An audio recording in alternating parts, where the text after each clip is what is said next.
Hello everyone, I am ESAT. Our project studies Airbnb price in Istanbul.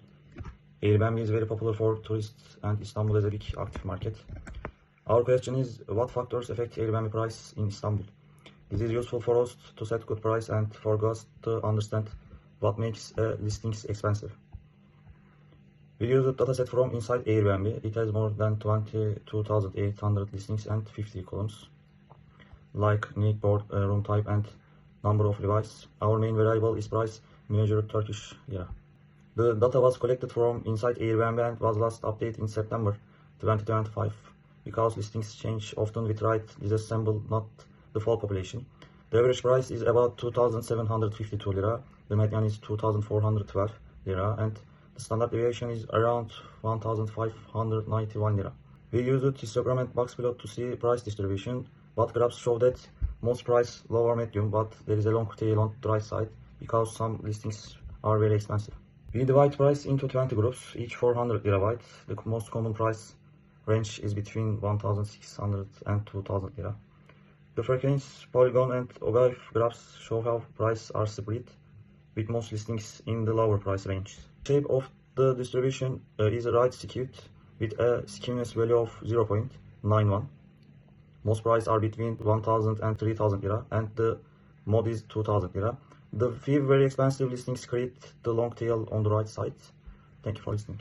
Hi, I am EMRE. Moving on the overall measures of our dataset, we immediately see an interesting pattern in the Istanbul Airbnb prices. While the average price is around 2,750, the median is noticeably lower at roughly 2,400. Along with a high standard deviation, this tells us that our data has a wide spread and is being pulled up by some extremely high prices, luxury listings. This characteristic leads us directly to our distribution analysis. As you can clearly see from the right skewed histogram and the curved QQ pilot on the screen, our prices do not follow a normal distribution. Most of the listings are clustered on the more affordable side. We confirmed this visually and statistically. Both the Shopper-Wag and Kolmogorov Smirnov tests resulted in p-values practically at zero, completely rejecting the assumption of normality. Looking at our confidence intervals, our margin of error for the mean is remarkably small, just about 20.6. Because of this, we can state with 95% confidence that the true average price lies within the tight, reliable window between 2,731 and 2,772. This high precision gives us a highly dependable baseline for our further analysis. Hello, I'm BERAT KAYACAN. In this part, we test several hypotheses about Airbnb prices. First, a one sample t-test checked whether the true mean price is equal to 2,500 lira. Our sample mean was about 2,750 lira. The t-value was 23.95 and p-value was below 0.001. The confidence interval didn't include 2,500, so we reject the null hypothesis. This average price is significantly higher than 2,500 lira. Next, an independent samples. T-test compared to European and Anatolian side. The European side average around 2,791 lira and the Anatolian side around 2,585 lira. With a t-value of 7.65 and a p-value below 0.001, this gap between about 206 lira is significantly. So location really does affect the pricing. Finally, a paired test compared total revise with the last year revise. On the same listings, the difference was significant, which makes sense. Older listings simply had more time to collect revives. We continued with a one-way ANOVA across the four home room types. The F value was 900 with a p-value below 0.001, so prices clearly differ by room type. The 2K post-hoc test showed that the entire rooms are most expensive, over 1,000 lira above private and shared room.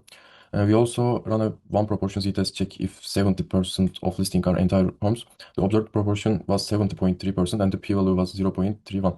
The data consistent with the claim that about 70% of listing are entire homes.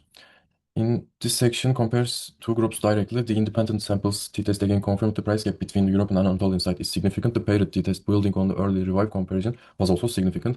The two proportion test showed that the entire homes make up a larger share on the European side, 72% versus 62%, and the two variances F-test gave a p-value of 0.50. So even though the average prices differ, so spread of prices is similar on both sides.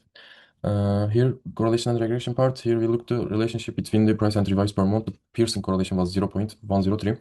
It's statistically significant, but very weak. The regression model estimated that each extra revise per month adds about 128 lira. However, the R squared was only about 1%, meaning revives explain almost none of the price variation. The prediction interval was extremely wide, so the model is not useful for actual prediction prices. Gladness of fit test showed that the listings are not split evenly across neighborhoods. The independence test using Monte Carlo simulation because of low cell counts show that the room type and neighborhood are significantly associated, and the Shapiro-Wilk test confirmed that the prices are not normally distributed, although the departure from normality is not extreme. That covers the hypothesis testing and the two-group comparisons, correlation and regression, and the chi-square test. Hello, I am Eren.